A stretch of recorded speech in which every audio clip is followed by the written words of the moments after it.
최근에 신문을 보니까 영향력 있는 중앙 일간지에서 무려 2차례나 걸쳐서 이 소위 우울증에 대해서 일면 기사로 톱으로 다루고 있는 것을 볼 수 있었습니다. 두 번이나 이 기사를 다루는 것을 보면서 제가 좀 기사를 유심히 살펴보았습니다.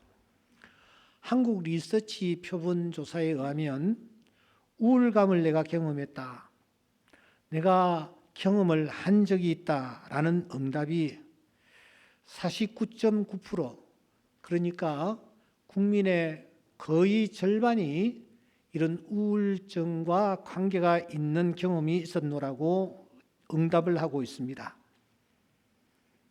차라리 죽었으면 좋겠다, 그런 생각을 하시거나 자해를 하려는 그런 생각을 했다라는 응답도 몇 년 전에 비해서 무려 5배나 급증하는 것을 볼 수 있었습니다. 그런데 이런 약함을 안고 계시는 분들이 병원을 찾는 경우는 드물다고 합니다. 진료 카드에 혹시 나의 병력이 기록되어 있으면 어쩌나, 그런 걱정 때문이라는 것입니다. 그래서 그러한 사람들이 친구는 물론 가까운 가족들에게조차도 자신의 상태를 알리지 않는다라는 것입니다. 내가 내 상태를 알리면 사회적으로 더 고립이 될 것이 아닌가, 각종 불이익을 받을 것이 아닌가, 이런 걱정 때문이라는 것입니다. 그래서 우울증, 이 정신질환은 어느샌가 숨겨야 할 질병이 되어버렸고 환자는 그림자 환자가 되어버렸습니다. 오늘 많은 분들이 예배에 참석하셨습니다. 여러분들은 지금 어떠하십니까? 여러분 가정에는 이러한 사람들이 없습니까? PHQ라는 그런 검사가 있습니다. 9인데 9개의 질문을 한다는 뜻에서 9입니다. 이 9개의 질문을 통해서 현재 내 상태를 테스트할 수 있다는 거죠. 그래서 제가 예문을 좀 들어보겠습니다. 다 들지는 않을 텐데 여러분들이 예문을 따라오시면서 내가 정말 그렇다라고 생각할 때는 3점을 주십시오. 나는 반쯤 그렇다 하면 2점을 주시고요. 나는 그렇지 않다라고 했을 경우에는 1점을 주면서 한번 진행을 해보도록 하십시다. 3점, 2점, 1점입니다. 1번, 일이나 여가 활동을 하는데 흥미나 즐거움을 나는 느끼지를 못한다. 관심이 없고 흥미가 없다. 3점, 2점, 1점입니다.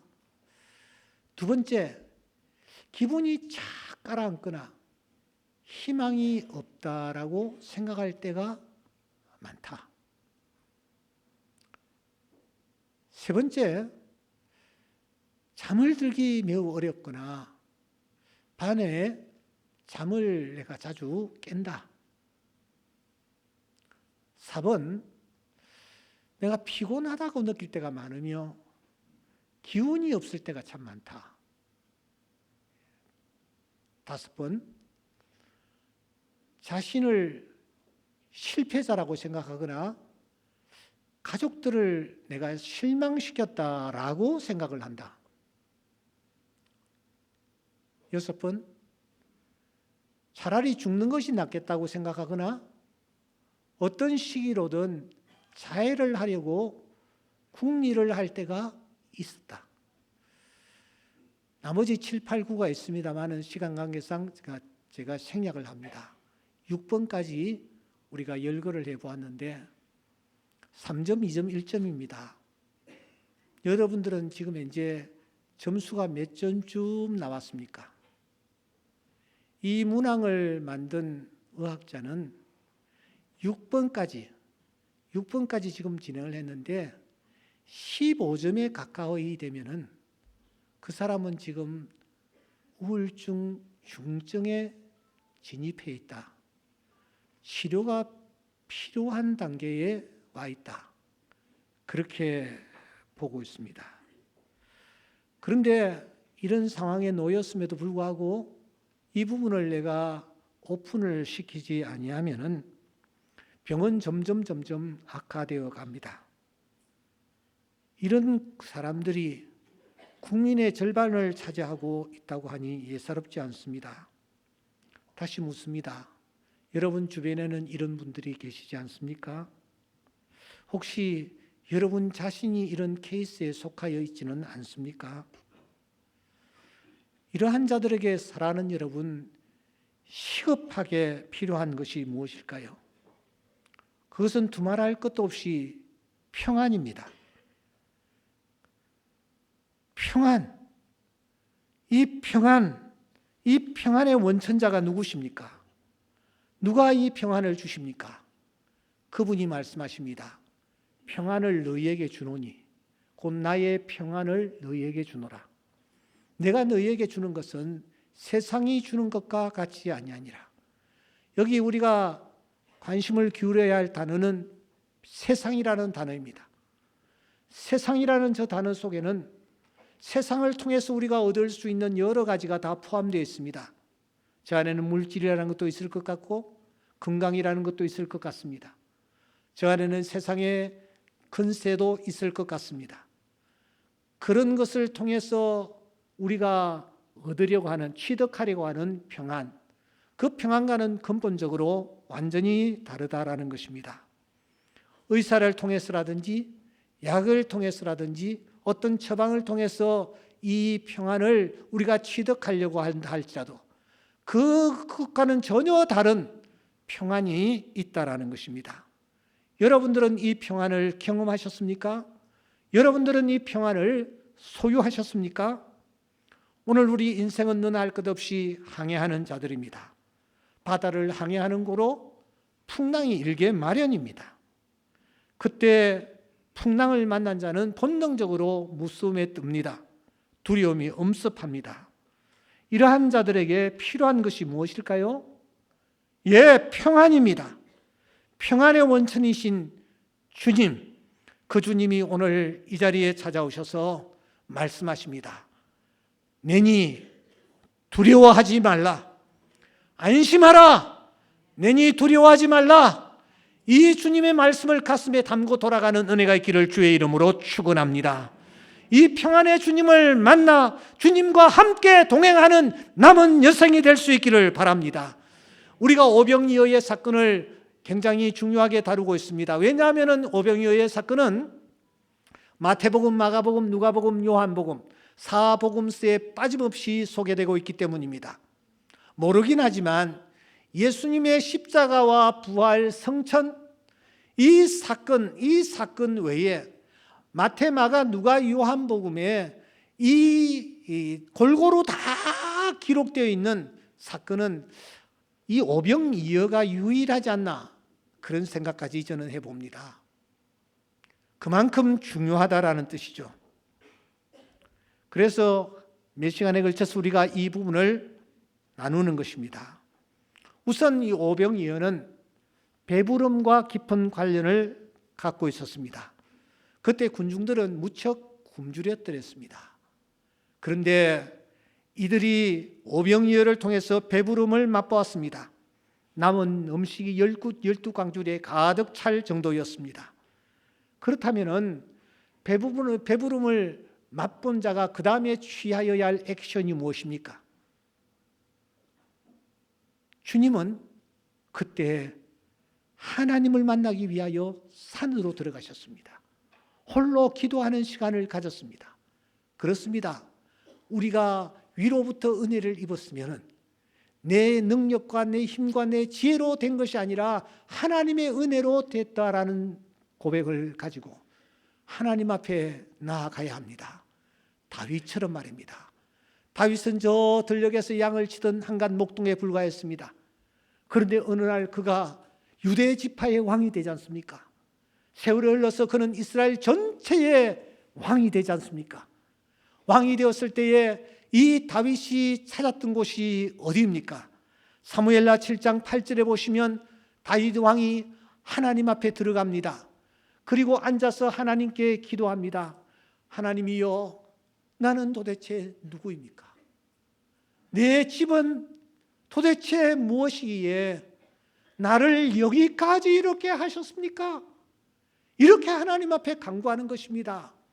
그 모습을 보신 하나님께서 얼마나 기뻐하시는지 내 마음에 합한 자라고 말씀하시며 내 뜻을 이 사람을 통하여 내가 다 이룰 것이라고 약속하시는 것입니다. 그렇습니다. 우리가 배불렀을 때 그때에 조심하셔야 합니다.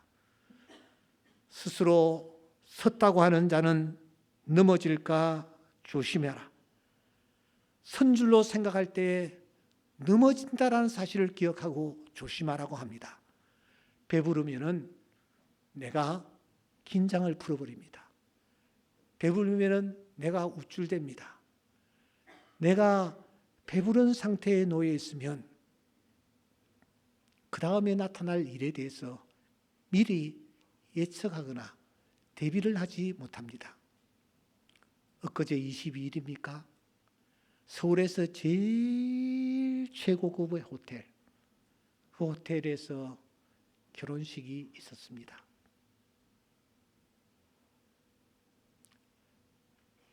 딸을 시집 보내는 아버지는 우리나라에서 전자업계의 신화를 창조할 정도로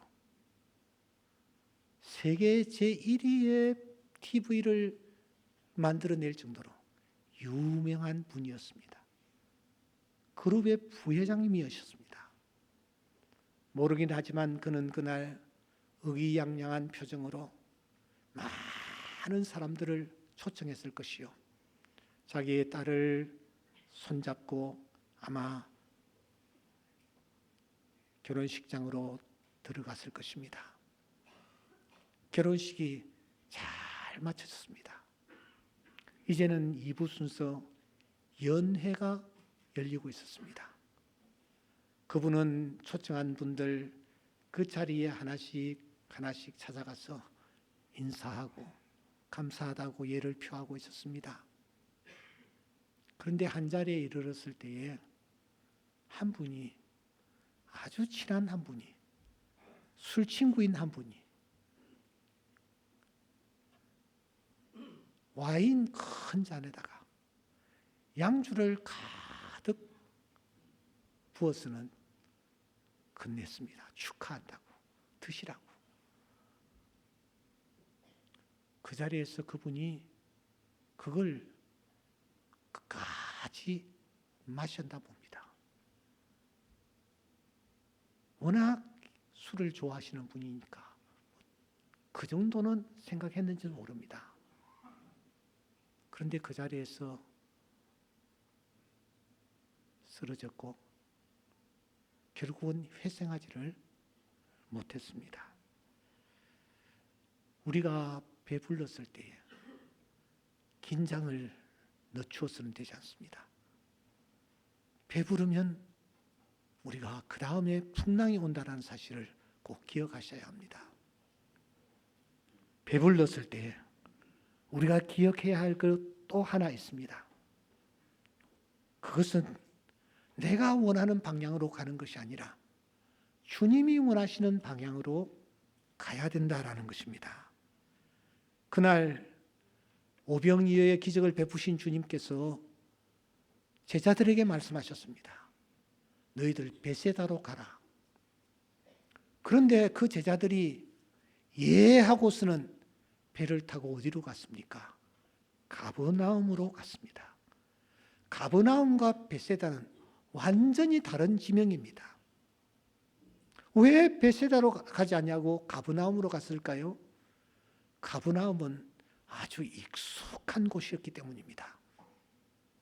직설적으로 표현하면 그들의 고향이었고 그들의 부모와 친척이 살고 있었고 그들이 어렸을 때부터 성장했던 곳이 가버나움이었습니다.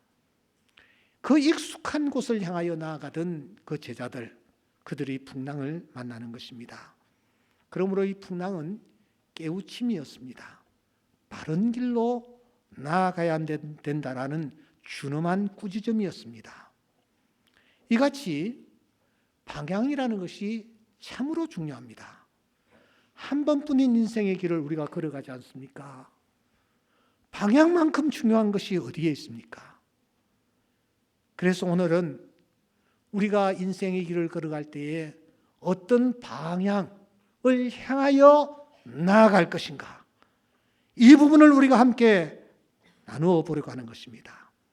앞서 말씀드린 대로 이 오병이어의 사건은 마태, 마가, 누가, 요한복음에 다 소개되고 있습니다. 그런데 그 중에서 마태는 마태복음을 기록하면서 마태복음 14장에서 이 오병이어의 사건을 다루고 있습니다. 여러분 잠시 14장을 한번 열어봐 주십시오. 바로 앞에 있는 성경이 마가복음 앞에 있는 성경이 마태복음입니다. 14장을 한번 열어보시기 바랍니다. 제가 평소에는 성경을 열어보라고 말씀드리지 않는데 중요하니까 열어보라고 말씀드리는 것입니다. 마태복음 14장 여셨으면 6절부터 21절까지 주님이 기적을 베푸시는 현장을 우리는 확인할 수 있습니다. 그리고 22절부터 27절까지는 무엇입니까? 익숙한 곳으로 향하던 제자들이 풍랑을 만났습니다. 그때 주님이 다가오시죠. 그리고 안심하라 내니 두려워 말라 27절 그렇게 말씀하십니다. 여기까지는 마가복음이나 마태복음이나 내용이 똑같습니다. 그런데 마태는 그때 그 현장에서 중요한 사건 하나가 있었다라는 것을 우리에게 알려줍니다. 그게 무엇입니까? 바로 14장 28절 이하의 사건입니다. 이 사건은 대단히 중요합니다. 왜냐하면 방향을 놓고 고민하는 오늘 우리에게 명확한 답을 제시하기 때문입니다. 여러분 14장 28절 우리 다 같이 한 목소리로 읽겠습니다. 시작. 베드로가 대답하여 이르되 주여 만일 주님이시거든 나를 명하사 물 위로 오라 하소서 하니 오라 하시니 베드로가 배에서 내려 물 위로 걸어서 예수께서 29절입니다. 바람을 보고 무서워 빠져가는지라 소리질러 이르되 주여 나를 구원하소서. 예수께서 즉시 손을 내밀어 그의 붙잡으시며 이르시되 믿음이 적은 자여 왜 의심하였느냐. 배에 함께 오르매 바람이 그치는지라. 이렇게 소개하고 있습니다. 이 내용은 마가복음에도 없고 누가복음에도 없습니다. 요한복음에도 없습니다. 오직 마태복음에만 소개되고 있는 독특한 사건입니다.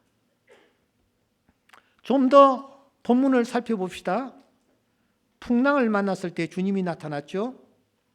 그리고 당신이 물 위로 걸어오셨습니다. 그러자 제자들이 놀라 유령이라 하며 무서워했습니다. 주님이 그들을 향하여 안심하라 내니 두려워 말라 그렇게 하셨죠. 이 말씀의 앞뒤 문맥을 한번 자세히 살피시면은 안심하라 내니 두려워 말라라는 이 말씀은 예수님이 바다 위로 걸어오시면서 하셨습니다. 하지만 예수님은 아직까지 배에 오르지는 않으셨습니다. 예수님이 지금 저만치 바다 위에서 안심하라 내니 두려워 말라 하신 것입니다. 그때 베드로가 나섰습니다. 주여 만일 주님이시면은 저를 명하여 주십시오. 물 위로 걸어오라고 해 주십시오. 그러자 주님의 허락이 떨어졌죠. 오라. 29절 오라 하는 이 말씀에 29절에 보시면 베드로가 배에서 내려 물 위로 걸어서 예수께로 갔다라고 말합니다. 베드로는 그때 과감히 배 밖으로 나갔습니다. 그리고 발을 내디뎠습니다. 베드로는 우리와 성정이 똑같은 사람입니다. 한 발자국도 내디딜 수 없는 그런 사람입니다. 그런데 그가 발을 내디뎠습니다. 그 순간 어떤 일이 일어났습니까? 바다가 단단한 길처럼 변했습니다. 베드로가 밟는 바다가 탄탄대로가 되었다라는 말입니다. 한 발 한 발 그가 발을 옮길 때마다 마치 강한 그 무엇이 그를 떠받치는 것 같았습니다. 걷네? 내가 걷네? 내가 물 위를 걷네? 할렐루야!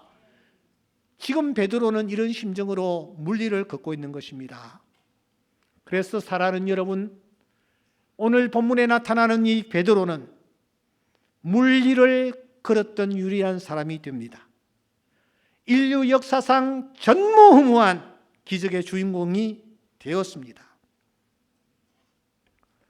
이 사건이, 이 베드로가 물 위를 걸은 이 사건이 그렇다면은 오늘 인생의 바다를 항해하는 나에게, 오늘 우리에게 주는 교훈이 도대체 무엇인가 하는 것입니다. 신앙생활을 오래 하지 않으신 분들도 여기 참석해 계시는데 하나님께서 이 시간 은혜를 주셔서 이 말씀을 바로 깨닫고 이 말씀을 삶에 적용하는 은혜가 있기를 주의 이름으로 축원합니다. 우리 인생이 걸어갈 때의 방향이 참 중요합니다. 내가 어느 방향으로 갈 것인가? 내가 어느 방향으로 내가 뱃머리를 돌릴 것인가? 그런데 오늘 본문은 거의 충격적이기까지 합니다. 내가 가야 할 내 인생의 방향이 배 바퀴라고 말씀합니다. 한 번 더요. 내가 걸어가야 할 내 인생의 방향이 배 바퀴라고 말씀합니다. 우리가 인생이라는 이 바다를 항해하는데 그 밭에서 그 항해하는 바다 위에서 기적을 내가 만일 체험하고 싶다면, 주님의 은혜로 물 위를 걸어보고 싶다면 배 밖으로 먼저 나와야 한다라고 말씀하십니다. 배 밖으로 나와야 물 위를 걸어볼 기회가 주어진다라는 것입니다. 베드로는 물 위를 걸어본 유일한 사람이기에 앞서서 베드로는 배 밖으로 나온 유일한 사람이었습니다.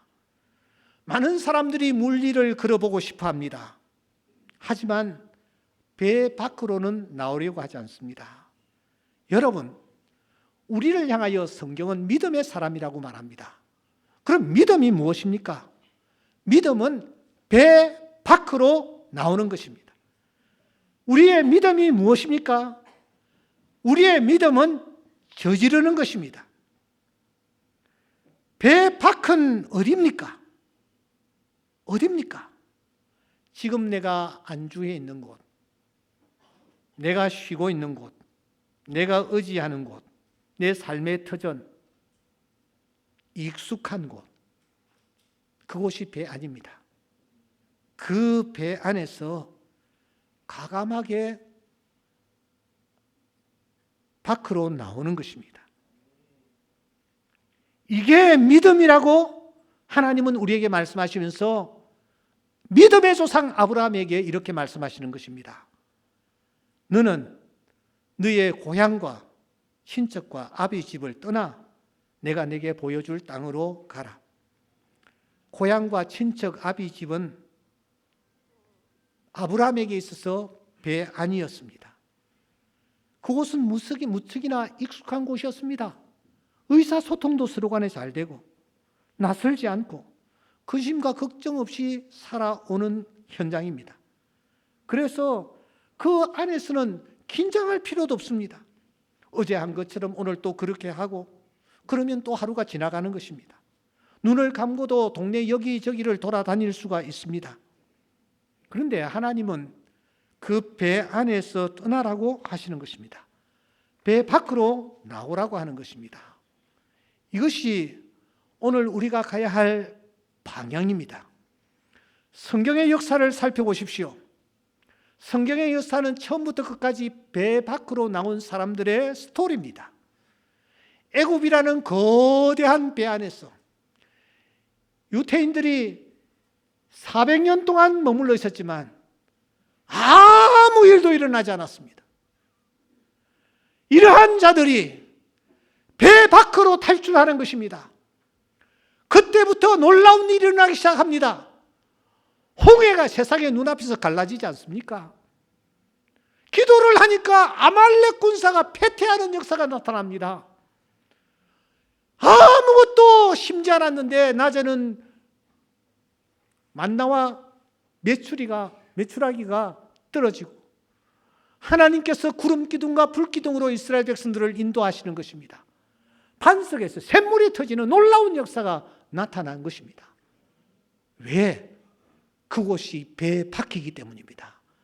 배 밖에 내가 던져지면 그 다음에는 하나님이 다 책임지십니다. 하나님이 그 걸음을 인도하시는 것입니다. 다윗이 베들레헴 들녘에서 홀로 양을 쳤습니다. 그 들녘, 그곳은 배 밖이었습니다. 들판에서 그는 골리앗을 쓰러뜨리지 않습니까? 요나가 배 안에 있을 때는 잠만 굴굴 잤습니다.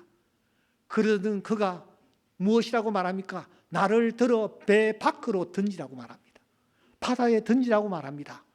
그때부터 하나님께서 역사하시기 시작합니다. 그렇게 하나님의 말씀에 순종하지 아니했던 요나일지라도 하나님은 큰 물고기를 준비하셔서 요나를 새로운 목적지를 향하여 가도록 은혜를 베풀어 주시는 것입니다. 우리 충정교회는 아시는 대로 저기 충정도 언덕배기에 있었습니다. 그곳에서 몇몇 안 되는 성도들이지만 같이 이렇게 밥도 해먹고 같이 놀러도 가고 같이 얘기도 나누고 오손도손 좋습니다. 그러나 만일 그러한 상태로 계속 머물렀다면 교회 장래가 어떻게 되었겠습니까? 그래서 고민을 한 것입니다. 심각하게 고민을 한 것입니다. 하나님, 우리에게 있어서 배밖이 어딥니까? 힘 주십시오. 능력 주십시오. 그래서 새로운 배 밖으로 탈출을 했습니다. 많은 염려와 근심들이 있었습니다. 아니, 여기에 있는 이 건물은 도대체 어떻게 처리할 것인가? 그것도 무허가 건물인데 누가 이 건물을 살 것인가? 교인들이 동의를 할 것인가? 몇 명이나 따라올 것인가? 새로운 곳에 가서 다시 건축을 해야 되는데 건축비는 어디에서 장만할 것인가? 늦게 일살에 진입을 했는데 지금 다른 교회들이 다 교인들을 다 흡수해 갔는데 나는 어떻게 할 것인가? 염려가 한두 가지가 아니었습니다. 그래서 강대상에다가 이불을 갖다 놓고 무려 40일 동안 금식 기도는 아니지만 하나님 앞에 엎드려서 눈물로 기도했습니다. 하나님께서 배 밖으로 나갈 수 있는 힘과 용기를 주셨어요. 그래서 오늘의 이 충정교회가 여기에 이 자리에서 우리 모두가 함께 영광을 돌리고 있는 것입니다. 여러분, 배 밖으로 나가지 아니하면 아무 일도 일어나지 않습니다. 그 충정로 바로 곁에 교회들 그 자리에 그대로 머물러 있습니다.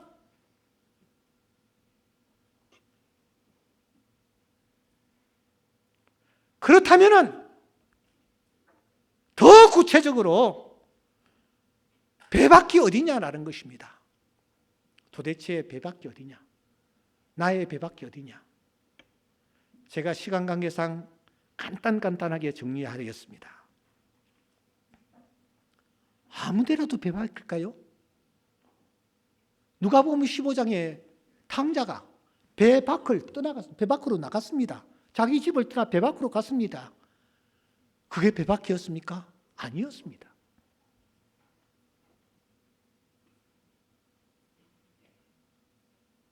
엘리멜렉이 흉년을 만나 베들레헴 떡집에서 배 밖으로 나갔습니다. 모압으로 갔습니다.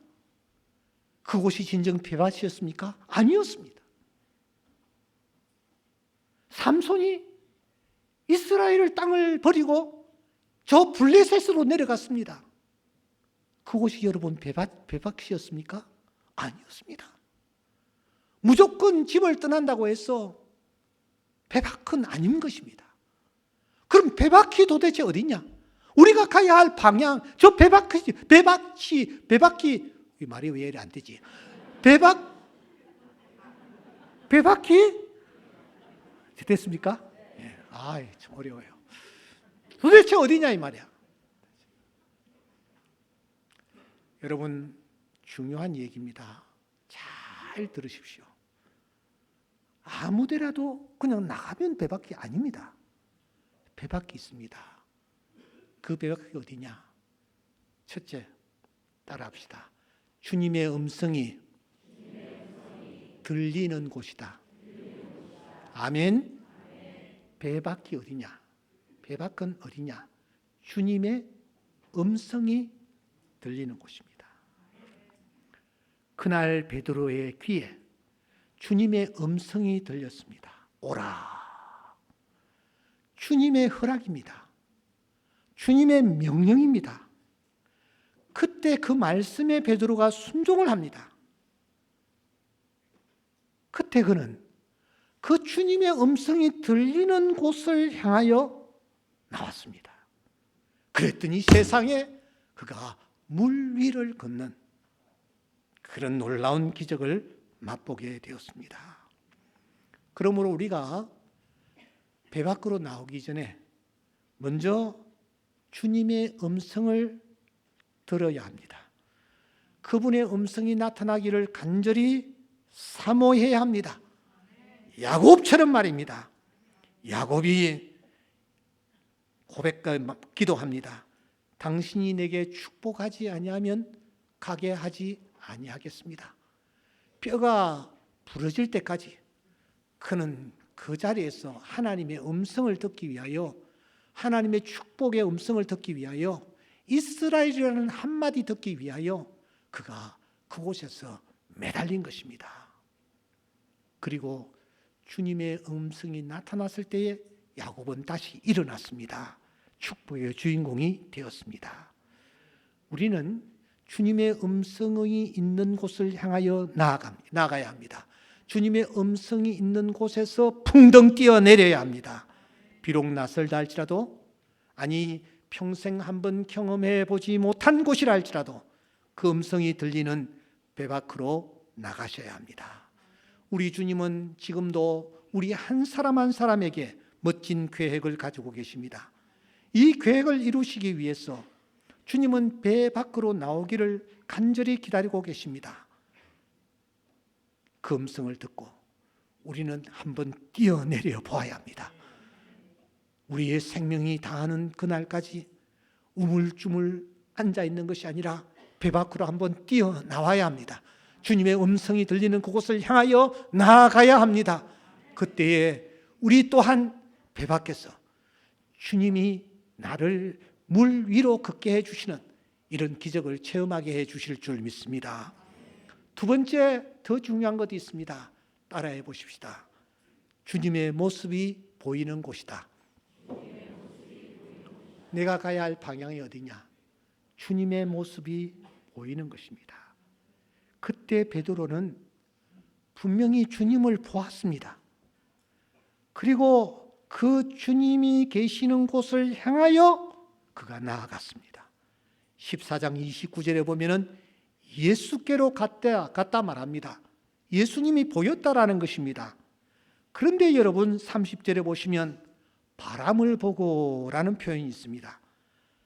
예수님을 보고, 예수님의 모습을 보고 나아가던 이 베드로가 바람을 보기 시작하는 것입니다.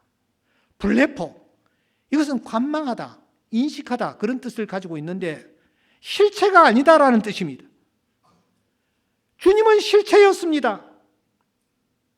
그분에게 시선을 고정시킬 때에 바다 위를 걷는 놀라운 체험을 합니다. 그런데 그가 시선을 옮깁니다. 바람을 보기 시작하는 것입니다. 그때 베드로가 정말 바람을 보았을까요? 요한복음 3장 8절에 보시면 바람이 임의로 불매 내가 그 소리는 들어도 어디로 와서 어디로 가는지 알지 못한다. 바람은 알지 못하는 존재라고 말합니다. 전도서 1장 14절에 보시면 보라 모두 헛되어 바람을 잡으려는 것이로다. 바람은 보이지도 않고 바람은 잡을 수도 없는 것입니다. 한마디로 바람은 실체가 아닙니다. 그냥 소리에 지레 겁을 먹었을 뿐입니다. 눈앞에 보이는 실체는 누구십니까? 물 위로 걸어오시는 예수님입니다.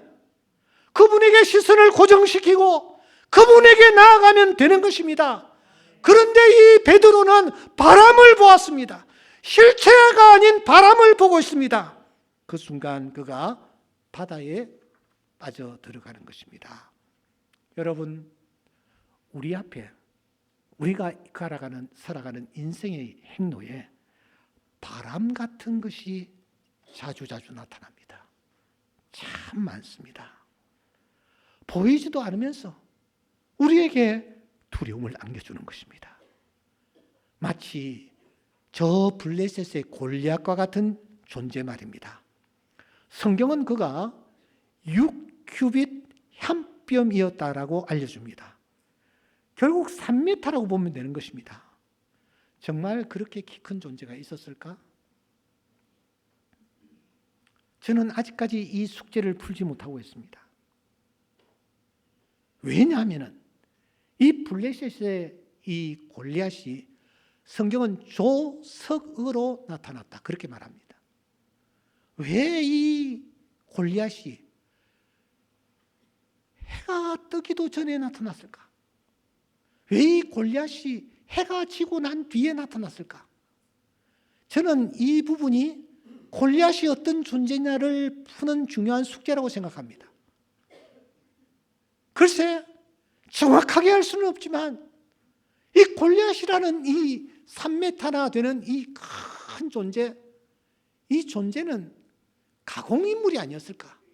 가공된 존재가 아니었을까? 그렇게 제가 조심스럽게 생각하는 것입니다. 왜?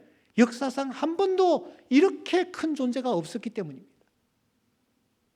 오늘 우리 앞에도 이 골리앗과 같은 존재, 바람과 같은 존재가 오늘 우리가 인생의 길을 걸어갈 때에 우리 앞에 더욱 버티고 서서 우리에게 두려움을 안겨주며 불안을 안겨주고 잠도 이루지 못하게 하고 실체가 없는 존재가 우리가 가는 길을 가로막고 불안에 떨게 만들 때가 많이 있습니다. 사랑하는 여러분, 주님 보시기 바랍니다. 예수님 바라보시기 바랍니다. 내 앞에서 나를 오라고 하시는 능력의 주님, 그 주님을 바라보실 수 있기를 바랍니다. 주만 바라볼지라. 우리 주님만 바라볼 때에 우리는 빠져들어가지 않습니다.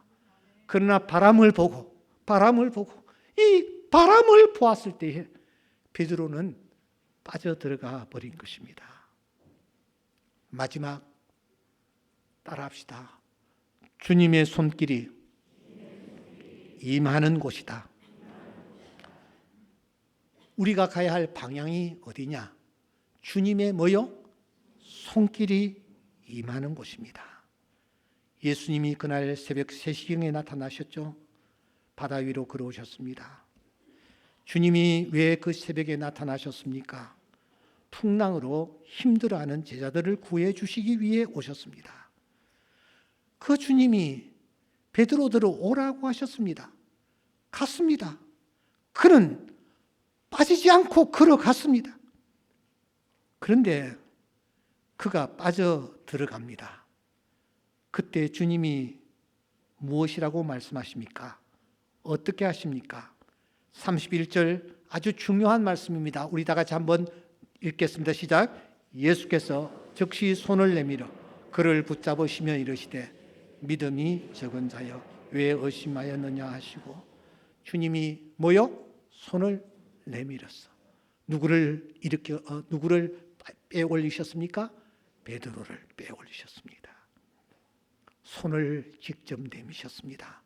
말씀으로도 빼내실 수 있음에도 불구하고 당신이 손을 직접 내밀어서 베드로의 손을 잡으시고 그를 그 깊은 바다에서 끄집어 올리셨습니다. 베드로는 그때 따뜻한 주님의 손길을 느꼈을 것입니다. 십자가에 못 박히신 바로 그 손입니다. 그 주님이 오늘 또 우리에게 다가오셔서 우리를 섬기고 계시며 우리에게 은혜를 베풀어 주시기를 원하시는 것입니다. 그분이 말씀하십니다. 내니 두려워하지 말라. 안심하라. 내가 내니 두려워하지 말라. 사랑하는 성도 여러분, 지금 폭풍우가 있는 바다 위로 항해하고 계십니까? 가정이 풍지박산입니까? 우울증으로 힘든 하루하루를 보내고 계십니까? 사느니 차라리 죽는 것이 더 낫다라는 생각이 들어왔다 나갔다 하고 있습니까?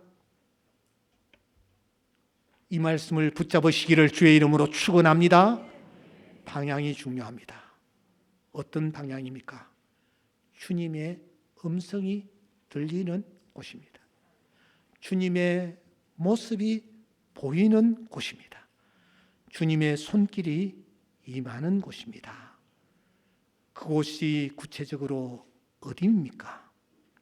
어디입니까? 주님의 모습, 주님의 음성, 주님의 손길을 감지하려고 하는데 도대체 어디에 있느냐? 간단합니다. 시편 119편 105절 우리 다 함께 읽겠습니다. 시작. 주의 말씀은 아멘. 주의 음성을 어떻게 듣습니까? 주의 모습을 어떻게 봅니까? 주의 손길을 어떻게 느낍니까? 바로 주의 말씀인 줄 믿습니다.